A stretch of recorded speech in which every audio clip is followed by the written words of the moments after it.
가장 중요하면서도 가장 찾기 힘든 것이 있습니다. 그것은 효도입니다. 어느 가정은 항상 시끌시끌 한숨과 탄식이 있고요, 어떤 가정은 기쁨과 감사가 넘쳐요. 왜 그럴까요? 그 가정에 효도가 있으면 기쁨과 감사가 넘치고요, 그 가정에 불효가 있으면 원망과 다툼이 있는 것입니다. 오늘은 자녀들아 라는 제목으로 성경에서 가리키는 효도가 무엇인지 함께 살펴보겠습니다. 첫째, 순종하라. 본문 1절은 이렇게 되어 있습니다. 자녀들아, 주 안에서 너희 부모에게 순종하라. 이것이 옳으니라. 부모에게 순종하라고 말씀하십니다. 순종하라, 이 단어는 헬라어의 후파쿠에테라는 단어를 사용합니다. 후파쿠에테, 순종하라는 이 단어는 후포, 아래서라는 전치사와 아쿠에테, 들으라라는 명령어의 합성어입니다. 아래에서 듣는 것. 왜요? 그것을 잘 들어서 행동하려고, 들은 대로 움직이려고 그렇게 아래에서, 곧 겸손하게 듣는 것, 그리고 행동하는 것. 순종하라, 겸손하게 듣고 들은 대로 행동하라. 바로 이 말씀입니다. 부모님 앞에서 자녀들의 기본 자세는 바로 잘 경청하여 듣는 것, 겸손하게 그 말씀을 듣는 것, 그리고 그 말씀 들은 대로 행동하는 것, 이것이 필요합니다. 부모님이 누구십니까? 나를 이 땅에 존재케 한 생명의 통로이십니다. 부모님은 우리의 모든 연약함을 감싸주시고 사랑하시고 그 말로 다할 수 없는 희생으로서 우리를 키워주신 분들입니다. 부모님은 하나님을 대신하여 각 가정에 권위 있는 자로 세워진 자들입니다. 하나님의 대리인으로 가정에 권위를 갖고 있으신 분입니다. 부모님은 그 일생을 사시면서 말로 다할 수 없는 경험 속에 지혜를 갖고 계신 분들입니다. 하나님의 권위가 있으시고 지혜가 있으시고 나를 낳아주시고 희생하신 그분에게 자녀가 되었다면 경청하여 듣고 그 말씀 따라야 하는 것 아니겠습니까? 지금까지 부모님의 말씀을 들어서 손해난 것 한 번도 없었어요. 지금까지 부모님이 하지 말라는 것 부득불 했다가 어려움을 당하지 않은 게 없어요. 부모님 말씀대로 해야 하는 것이 우리의 삶 마땅합니다. 조지 워싱턴은 원래는 선원이 되고 싶었어요. 지금도 바다에 나간다면 부모님들이 말리잖아요. 위험하다고. 그 당시 얼마나 위험했겠어요. 그런데 이 조지 워싱턴은 선원이 되겠다 꿈 가지고 준비했는데 막상 나갈 때쯤에 어머니가 눈물을 흘리면서 막으시는 거예요. 이 어머님의 눈물을 보면서 그는 선원의 길을 포기했습니다. 그리고 또 다른 길을 걷게 됐는데 그것은 바로 군인의 길, 정치가의 길, 놀랍게도 미국의 초대 대통령의 길을 걷게 된 것입니다. 그런 훗날 청년들에게 얘기할 때 이렇게 말했어요. 청년들아, 너희들이 해서는 안 되는 게 있어. 어머님의 눈에서 눈물 나게 하지 말라고. 어머니의 마음에 아픔을 주지 말아야 돼. 어머님의 기쁨이 되고 그럴 때 하나님께 영광이 될 것일세. 이렇게 가르쳤다고 합니다. 우리는 부모님의 말씀에 귀를 기울여야 합니다. 아니, 이 부모님에 대해서 세상에서도 이렇게 절절히 노래하고 있지 않습니까? 나실제 괴로움 다 잊으시고 기를제 밤낮으로 애쓰는 마음, 진자리 마른 자리 가라앉으시며 손발이 다닳도록 고생하시네. 하늘 아래 그 무엇이 넓다 하리요. 어머님의 희생은 가히 없어라.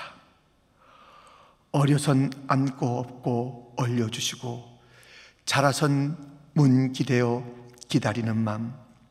알을 쌓아 그릇 댈싸 자식 생각에 고우시던 이마 위에 주름이 가득. 땅 위에 그 무엇이 높다 하리요. 어머님의 정성은 지극하여라. 사람의 마음속엔 온가지 소원, 어머님의 마음속엔 오직 한 가지.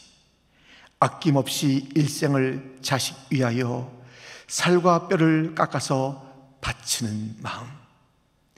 인간의 그 무엇이 거룩하리요. 어머님의 사랑은 그지 없어라.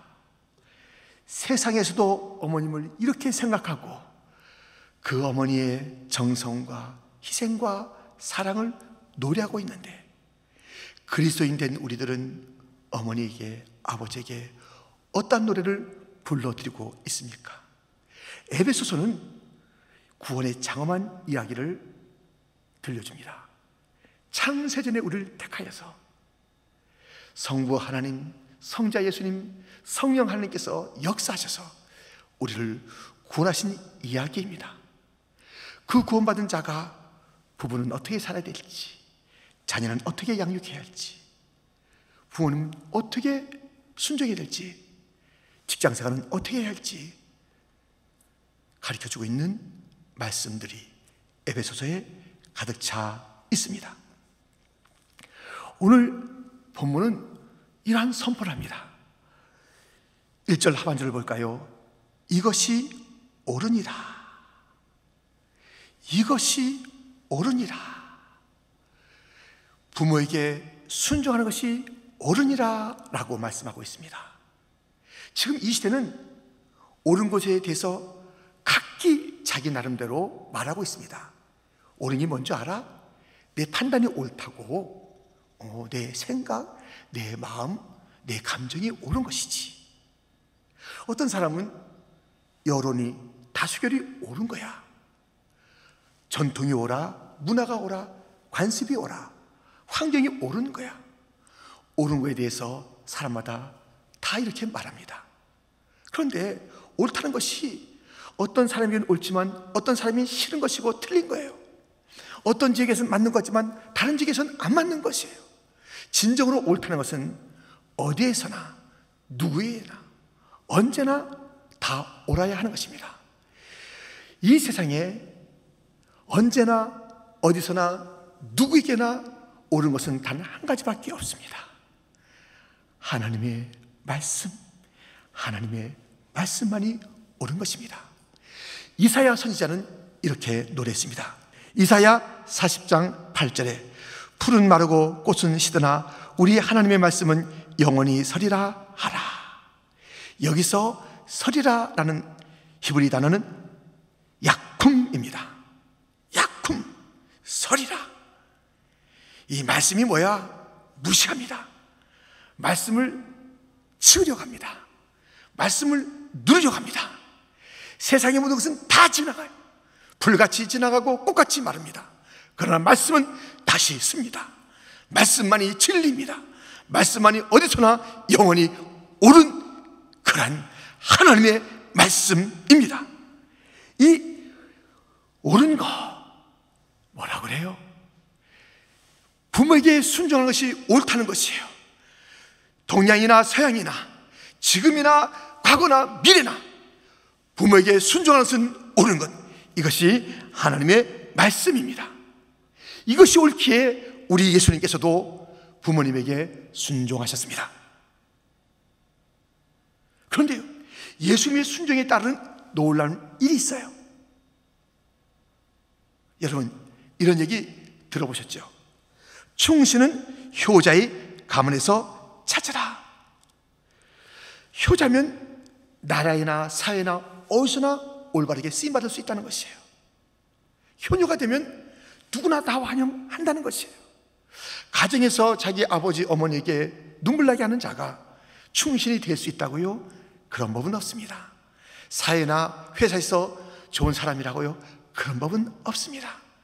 사람들이 착각해서 착시 현상 때문에 이 사람 좋은 사람인가 보다 그렇게 할지는 몰라도 그것은 오래가지 않습니다. 부여자는 결코 좋은 나라의 일꾼도 회사나 사회의 역할을 맡아 일할 수도 없는 것입니다. 우리 예수님께서 먼저 부모에게 순종하셨어요. 이것이 옳기 때문에요. 그 다음에 어떤 일이 있었는지 누가복음 2장은 이렇게 이야기하고 있습니다.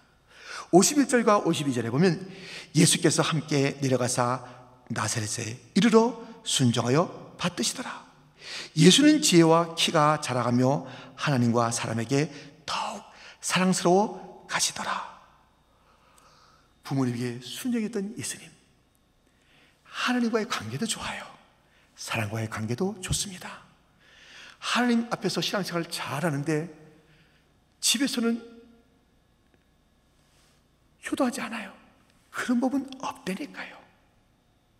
신앙생활 좋다는 것은 반드시 가정에서 효자며 효녀여야 하나님을 기쁘시게 하는 사람이 될 수가 있습니다.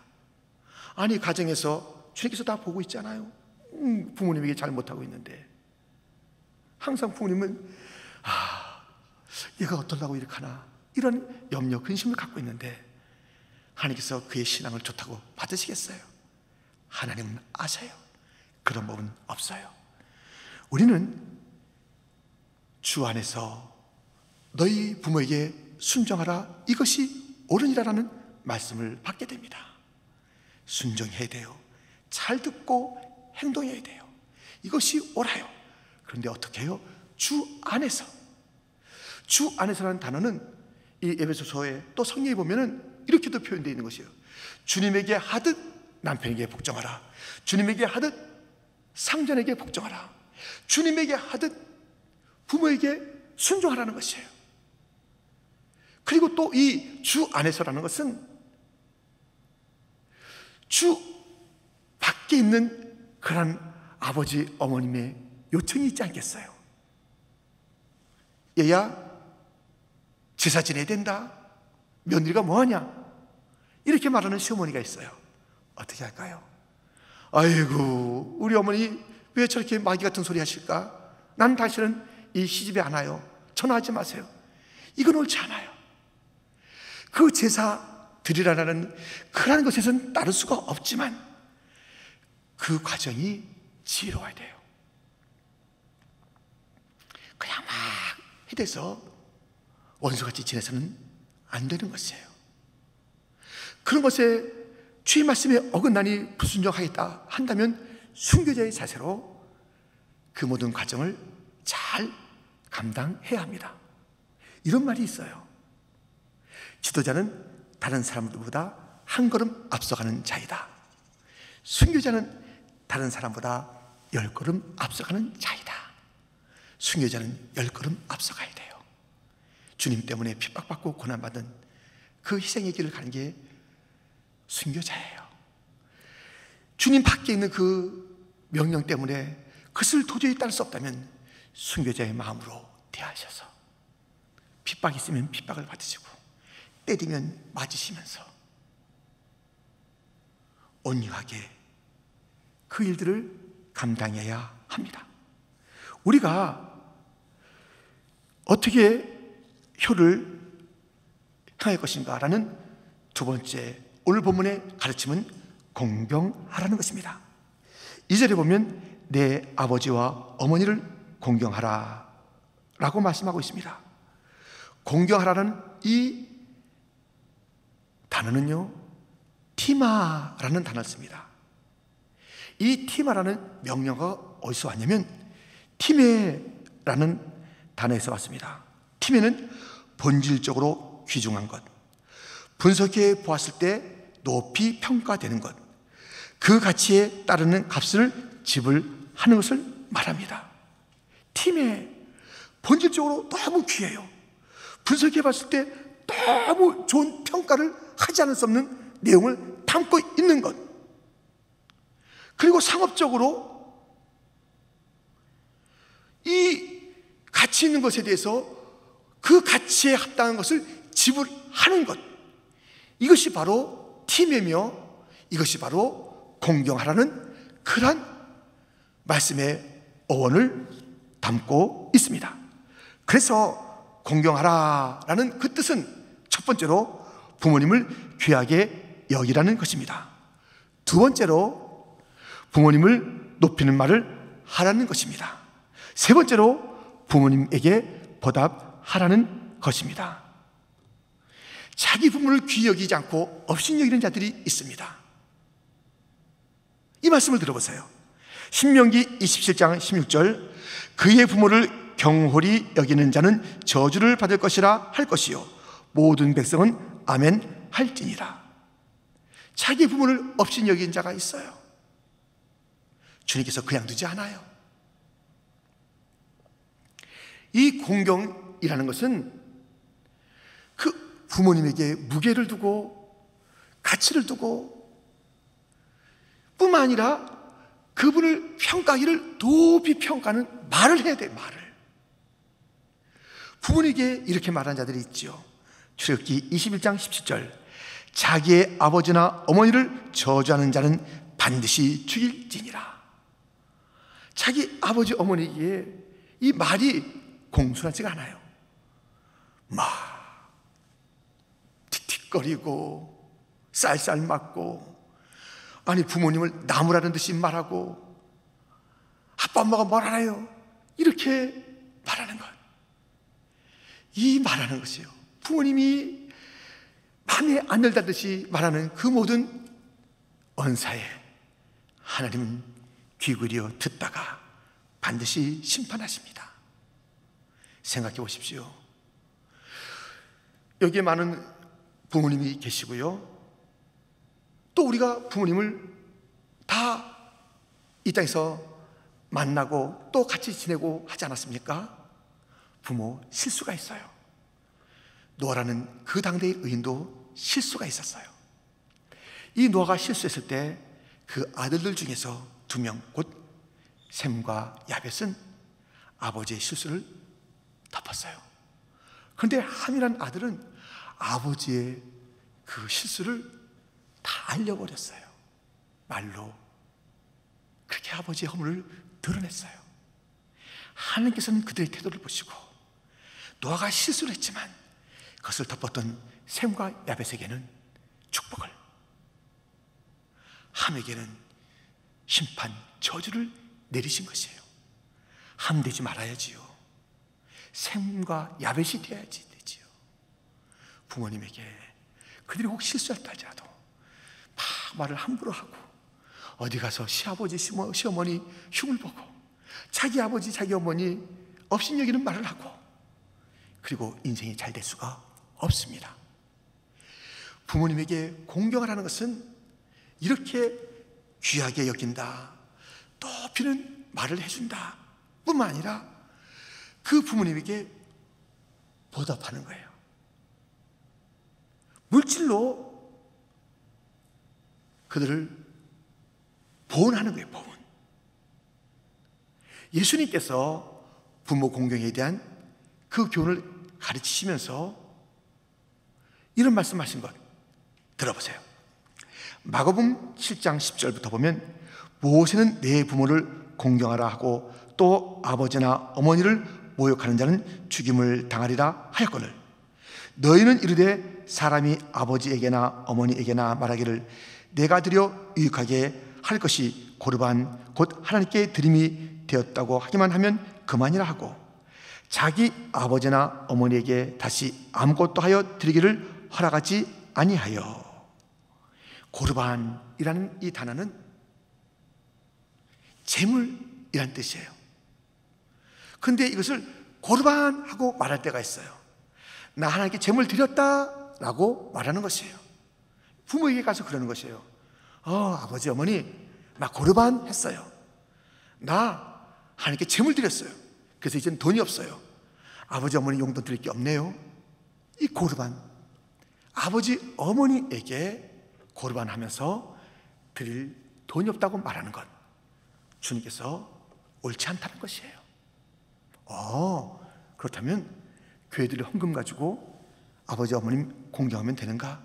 그것도 아니에요. 여러분, 11조 가지고 부모님 공경하는 물질로 드리지 마세요. 11조 가지고 감사헌금해도 안 돼요. 11조 가지고 선교 다녀도 안 돼요. 11조 가지고 누구에게 이심 써면 안 돼요. 11조는 11조예요. 이것을 건드리면 도둑질하는 거예요. 헌금은 헌금이고요. 헌금을 드렸으니 고르반 핑계대지 말래요. 고르반, 나 이번 달에 힘들어요. 아버지 어머니 드릴 돈이 없어요. 이번에 애가 무슨 문제가 생겼기 때문에 돈이 많이 들어가요. 고르반이에요. 고르반. 나 부모님에게 드릴 용돈이 없다는 것이에요. 가구를 샀는데 이거 몇 달 동안 좀 부어야 돼요. 고르반이에요. 아시죠? 이렇게 말해도 안 된다는 것이에요. 고르반 하지 마세요. 부모님을 물질로 공경해야 돼요. 여러분, 부모님이 언제나 우리와 함께 계시는 것 아니잖아요. 일본의 한 시인은 이런 시를 썼습니다. 장난삼아 어머니 등에 업었더니 너무 가벼워서 울컥 새 걸음도 못 가네. 그렇게 힘이 있으셨던 어머니가 너무 가벼워진 거예요. 그러다가 이젠 업고 싶어도 업을 수 없는 어머니가 이 땅을 떠나는 그 일들 많잖아요. 언제나 아버지, 어머니, 우리가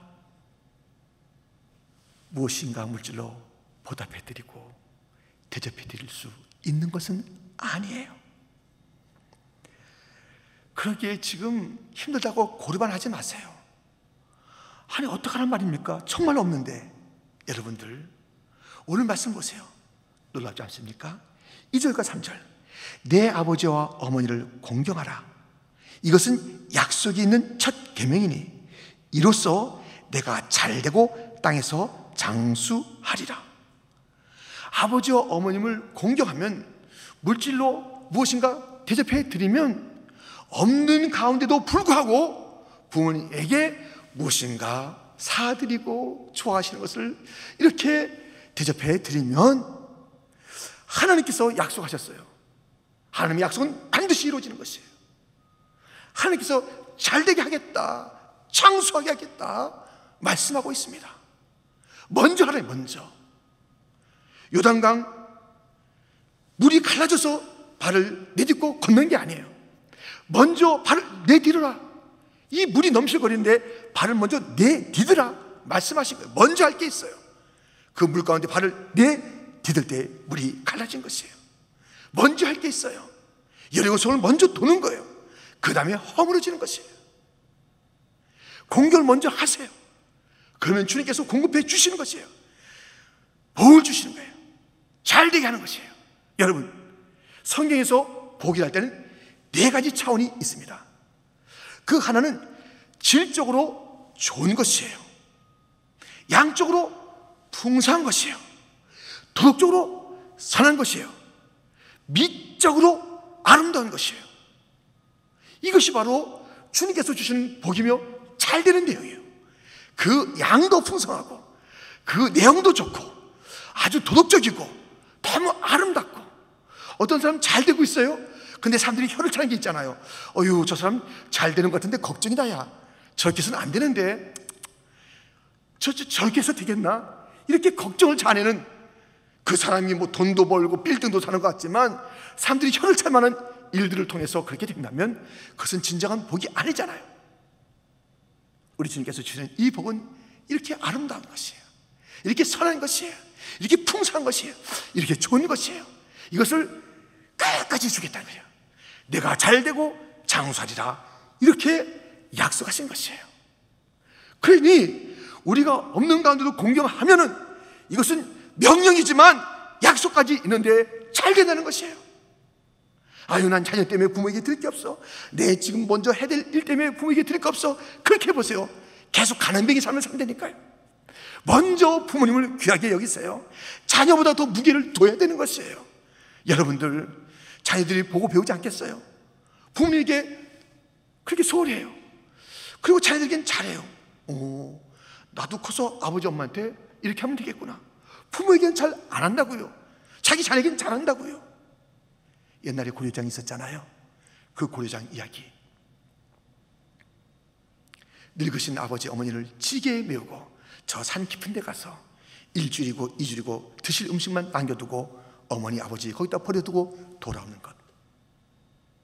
근데 어떤 사람이 자기 어머니를 고려장하기 위해서 지게에 이렇게 참 태우고 깊은 산으로 갔습니다. 그때 마침 자기 어린 아들도 같이 데리고 갔어요. 쭉 데리고 가서 자기 어머니, 곧 이 아이의 할머니를 거기다 내려두고 갑니다. 지게도 벗어두고 갑니다. 그때 그 할머니의 손자, 그 아버지 아들이 말하는 것이에요. 아버지, 왜? 저 지게 가져가요. 왜? 나중에 나 아버지 메고 여기 오게 해요. 여러분, 보는 대로 되는 거예요. 보는 대로. 보는 대로 배운다니까요.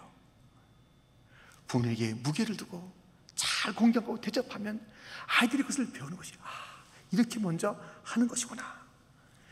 약속이 있어요. 약속. 근데 약속에는 첫 계명이래요. 여러분들, 우리가 계명 잘 알고 있잖아요. 십계명, 출애굽기 20장에 그 십계명이 있어요. 그런데 이 십계명의 순서를 우리가 잘 알고 있는데 다시 한번 보세요. 첫 번째 계명, 출애굽기 20장 3절, 너는 나 외에는 다른 신들을 내게 두지 말라. 둘째 계명 4절 5절에 있어요. 너를 위하여 새긴 우상을 만들지 말고 또 위로 하늘에 있는 것이나 아래로 땅에 있는 것이나 땅 아래 물속에 있는 것에 어떤 형상도 만들지 말며 그것들에게 절하지 말며 그것들을 섬기지 말라. 세 번째 계명이 있어요. 너는 내 하나님 여호와의 이름을 망령되게 부르지 말라. 넷째 계명은 8절이네요. 안식일을 기억하여 거룩하게 지키라. 다섯 번째 계명 12절에 있습니다. 내 부모를 공경하라. 이렇게 해서 이 계명의 순서가 쭉 이어져 가게 됩니다. 그런데요, 놀랍게도 이 순서가 완전히 바뀐 그런 말씀이 있습니다. 레위기 19장 1절부터 여러분들 잘 보세요. 어떤 순서인가?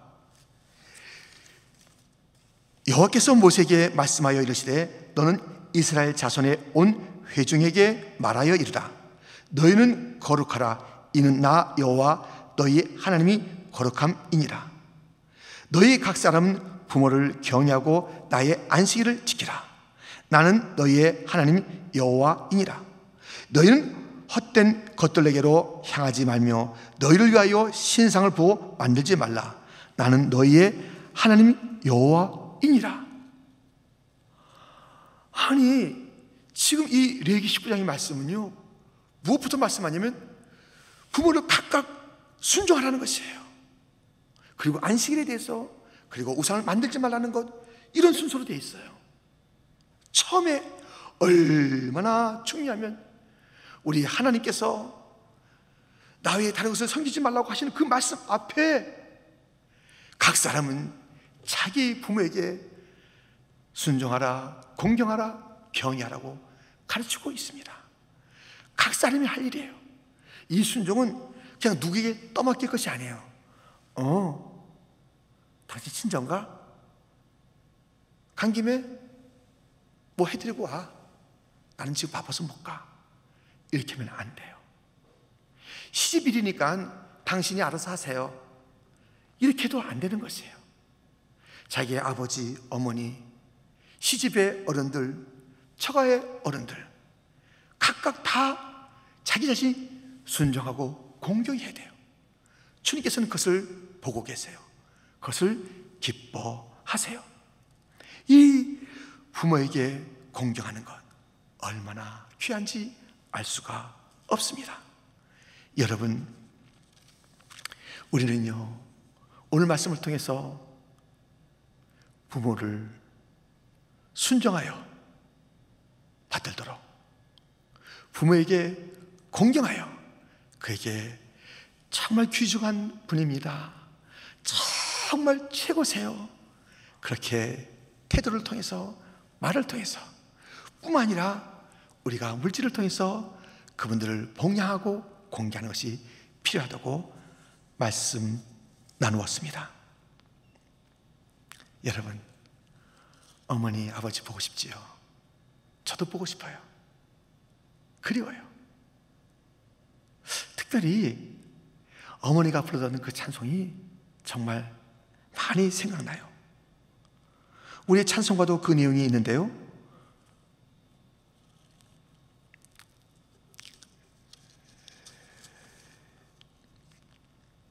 홀로 누워 괴로울 때, 헤매다가 지칠 때 부르시던 찬송소리 귀에 살아옵니다. 정말 힘들고 지칠 때 그 어머니가 삶의 무게 가운데서 불렀던 그런 찬송이 정말 들린다니까요. 험한 시험 물속에서 나를 건져주시고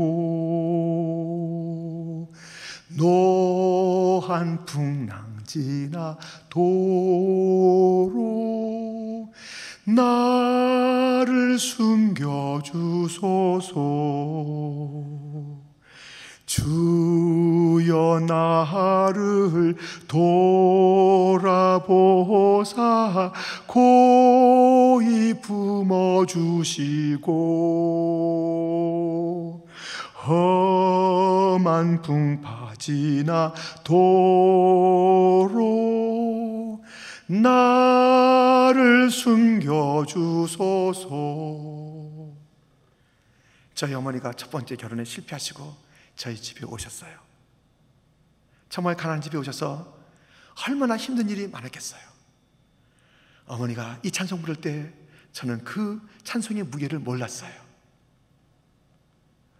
어머니가 제가 이제 신학 공부하고 목회길을 가니까요, 많이 금식하셨어요. 그냥 생활하시면서 금식하시는 거예요. 어떨 때는 금식하시는데 22일 동안 금식하셔요. 22일 동안 금식하면서 뭐 끼니마다 차려주신 것이요.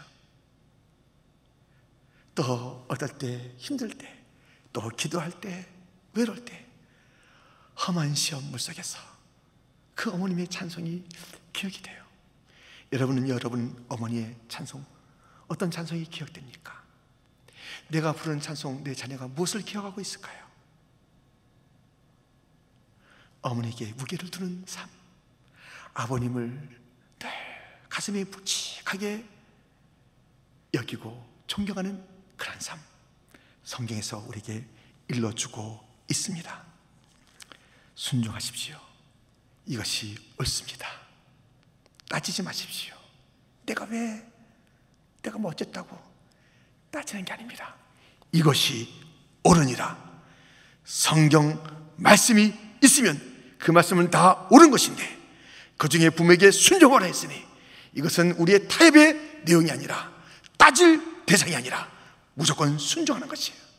그 부모님께 공경하는 것이에요. 귀히 여기고 높이는 말을 해드리고 물질로 봉양해드리고, 그러면 주님께서 약속하셨는데 잘 되고 장수하는 것이에요. 혹시 이 자리에 부모님이 다 안 계신 분들 계십니까? 저도 그래요. 이제 좀 여유가 있어서 무엇인가 사드리고 싶은, 또 사드릴 수 있는 그런 그 여유가 생겼는데 그러고 보니까 아버님도 안 계시고 어머님도 안 계시고 장인도 안 계시고 장모도 안 계셔요. 그 순종하고 공경할 부모가 안 계시다면 우리의 영원한 아버지 하나님 계시잖아요. 그 하나님 아버지 말씀에 순종하고 그 하나님을 경외하는 삶을 살아야 합니다. 그리고 우리 교회 얼마나 어른들 많으십니까? 오늘도 100세 넘으신 그 권사님이 정말 정정하게 나오셔서 예배드리고 가셨습니다. 많은 어른들이 계신데 그분들을 우리가 공경해 드리는 것, 우리 교회가 이 약속 있는 계명에 순종하여서 모두가 잘 되기를 축원합니다. 모두가 장수하기를 축원합니다. 이 말씀에 순종하는 온 성도들 되기를 다시 한번 주님의 이름으로 축원드립니다.